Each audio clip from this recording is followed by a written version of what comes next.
It's, if I may say, it's a while since we've heard of Monty Python. You must be fed up talking about Monty Python because you're obviously an individual in your own right. But has it all finished, or are you ever going to get together again? Well, I don't know, really. I mean, we're all still alive, just about, as far as I heard. You know, I've just been playing a game of squash with Mike Palin, actually. And we're all there, and we might do something, I don't know. It's bubbling away. But of course, it's never been easy, has it? 6 comic actors, or 6 actors with huge egos. Yeah, that's right, absolutely. Some bigger than others. I mean, the egos. Do you mean taller or bigger egos? Well, taller egos. Yeah. No, I think it's difficult getting 6 people to agree at any one time that yes, that's what we're going to do. I mean, that's the trouble we had with the last film, Meaning of Life. It was just so difficult to get everyone to say, yeah, that's the subject, let's go on that. You used to direct the movies, didn't you? Yes, I did. In the old days, I used to direct the movies, yes. But not anymore, Terry, no. All fit. You'd hope to go on and get together and do another one, though, wouldn't you? It's not all going to finish like that. Seems a bit of waste, doesn't it? Yes.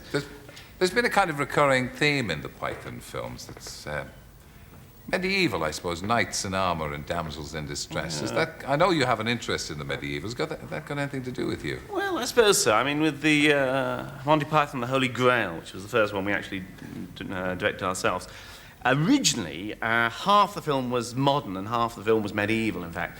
And the Knights of the Round Table eventually found the Holy Grail in Harrods in the original script. Because basically you can get anything from Harrods. But then we sort of, I don't know, I kind of thought, oh, it'd be so nice to go into the medieval world and just create a world. And so in the end, we did sort of do it just in the Middle Ages. Yeah. You didn't stay true to what you knew to be true about the Middle Ages, did you? I mean, well... Factually correct, was it? Factually correct. Well, we kind of want... I think with the comedy in Python, it's very important to sort of have a real feel to it. And we tried to make the medieval world look convincing and look real. And so all the reviewers were saying, gosh, you know, it's so real. There's mud on the floor. You know, people have got sort of ulcers and the sore limbs and things. Bad teeth. Bad teeth, you see. And we painted everybody's teeth. Everybody, single extra, had to put yellow on their teeth and black them out. And all the actors, all of us had to do this. And it's horrible when you put this stuff on because it's a bit like wearing socks on your teeth. You know, you have your ham roll in the morning and you're biting through this fuzz. It's horrible. But at the same time, I don't necessarily think that is a true reflection of what the Middle Ages was like. Because, for example, when they dug up the Mary Rose, you know, the ship, the Tudor ship, they were very surprised. They found these skeletons which were actually larger than they thought they were going to be. And the other thing was that they had perfect dentition. And, of course, the point is... There weren't secret dentists that we don't know about. Well, they did have dentists, yeah, in a way they did. But the main thing was, you see, they didn't have sugar. They hadn't opened up the West Indies then. And so people weren't eating sweets and sugar all the time, so their teeth didn't go bad, so they didn't need the dentistry. Are you saying that you'd quite like to have been around then? Well, you know, you look at the 14th century and you think, my goodness me, you know, Black Death, you had these terrible wars going through everywhere. It'd been a terrible time to live. But, you know, if you were living in the 14th century and you looked at, and somebody said, would you like to come and live in modern London? And you said the only snag is that the entire population of medieval London is going to be killed or injured on the roads every year. That's the only trouble. You know, there's going to be 30 or 40,000 people.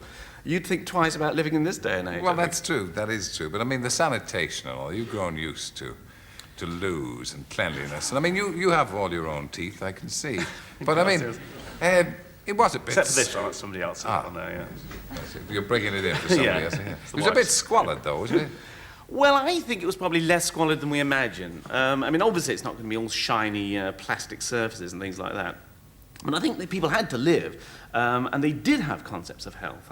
I think we have a very kind of... I think we were brought up to believe in progress, and this idea that we're living on this increasing line where everything's getting better and better all the time.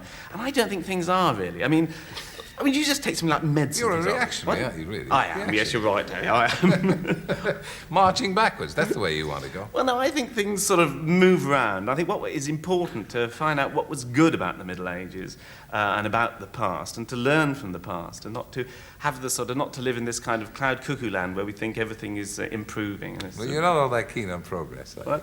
Well, I don't believe it's happening, that's the thing. You know, I think we're kidding ourselves a lot of the time, and I think something like Monty Python, the Holy Grail, in a way, it looked convincing to us because it made the Middle Ages look so dirty, because it's kind of pandering to our kind of inflated view of how we're living now. It was very, very violent, of course, in medieval times, wasn't it? There was a lot of mugging went along. Well, I suppose it was violent. I mean, there's a lot of mugging goes on now. In fact, I've been mugged twice, I have to tell you, Terry. I've once in London and once in New York. I was in London. These were the most shameful events in my life, I think, these muggings, because it was... Well, you didn't stand up for yourself. I didn't, no. And the thing was, I was mugged in London by a very elderly man.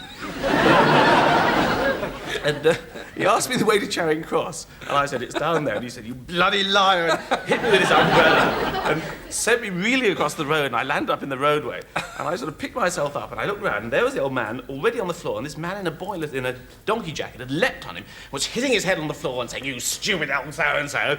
And a police car screeched up, and two policemen come out and said, are you all right, sir, are you all right? And I said, yes, yeah. He said, don't worry, we'll get him down to the Nick, sir. He's been doing it all the way down the road. He said, you're about the third one. We're just waiting for him to do one more. And what about New York? In New York, I was mugged by a horse. I was walking across Central Park, and this horse suddenly came up to me. I was wearing this furry coat, and it came up to me and it went, pulled my sleeve off my coat. I felt, you felt, what do you do? You can't hit it. You were very lucky. Why did the horse mug you? Was there a reason for it? Well, I don't know. I think we've been having... Failed to give it a lump of sugar. I think it was something like that. We've been having our photos taken, and they have these guys that drive these carriages around. And I think we hadn't tipped the guy enough or something. And the horse took umbrage. Yes, I think so, yes. It's awful, isn't it? In New York, even the horses are violent. I was so surprised. Do you think you're ever going to grow up? I hope not, Terry, actually, yes. That's what my children say to me, Well, yeah. They're 8 and 10 now. They say, Daddy, why don't you grow up sometime, But, I don't know. You wouldn't like to lose that sense of the ridiculous. Well, I don't know. I mean, I think you know how you always think you're younger than you are? Yeah, of course. The 25-year-old man in there. That's right. Well, I've been thinking I was 15 for a long time. So, you see other people about 20, you think, God, they're old. Footballers, they're very grown up. And policemen, they're very grown up. I think I've just begun to think sort of 30-year-olds are pretty old now. So I am growing up a bit, I suppose. Yes, inside as well as outside. Yes, I think so. Yeah. Mental age of about 20 now. When the inside gets to about 40, do you think that the sense of humour will change, that you'll start to do more deeply worthwhile things, or... I'm 42, so I hope so. Yeah, no, but on the inside, you're the only inside. 15 on the inside. Oh, yes, right. I don't know, I suppose I hope you never stop laughing at things. I suppose the one thing is that as long as you feel there are things in the world that need changing, that's a good sort of drive to keep going and to keep doing things. I suppose if we were living in a kind of absolute utopia and everything was perfect, maybe it'd be more difficult to make jokes, really. Yeah. You've been described as an armchair anarchist. Yes, I mean, you want to change things completely. Would you prefer to do without government? I would. I mean, I would say if I had any political conviction, I would say I was an anarchist. But that is an anarchist... I mean, the word anarchist is much maligned because it's used by politicians to mean chaos and that. But in fact, it comes from the Greek anarchy, and it means anarchos, and it means without a head. And it's a very hopeful belief, actually. It believes that people are actually fundamentally good and are actually social animals. It's like that film, The Making of Mankind, that actually proved, archaeologically, it suddenly found out that mankind wasn't didn't succeed because they killed each other all the time. It succeeded because they were social creatures, the primitive man, and they got on together. And I think anarchy believes on order and government from below, that it comes from below. It isn't something that's imposed from above. And I think that's a sort of a way for the future, and I hope it comes about. So you can go and do your own thing. One of your own things that you did was you brewed your own ale for a while.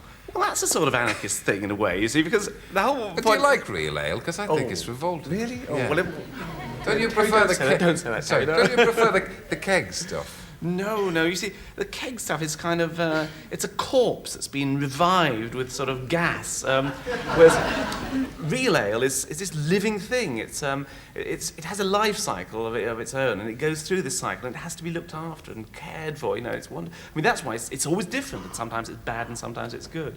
But again, it's actually anarchy in practice, because you can't make real ale on a huge scale, because as soon as you do, you have to filter it, take all the yeast out of it. You have to sterilize it so it doesn't work anymore. It becomes flat, and then you have to put it in anaerobic conditions, seal it up, and then you have to put gas into it to make it look like it's fizzy.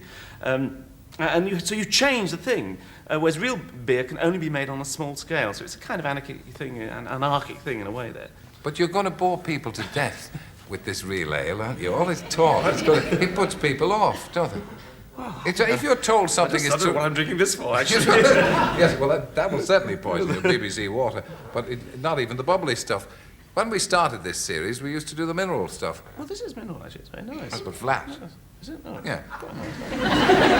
Anyone want a taste? Don't you think, if you talk an awful lot about the old beer or analyse something too much to say that this is good for you, it's going to put people off. Well, I dare so. I mean, you always get reaction. I mean, but if you hadn't had the campaign for real ale when it happened, we'd all be drinking fizzy beer now, and we wouldn't have the real ale that we've got. I mean, it was an amazing kind of consumer revolution in the early 70s. What other revolutions would you like the consumer to take part in? Oh, real cheese, bread, yes. I think real food. I think real life. I think it should be a. So get rid of television. Well, I would, yes. That's the biggest fight I have with my 8-year-old son is getting him away from the television. And You think it's bad for him?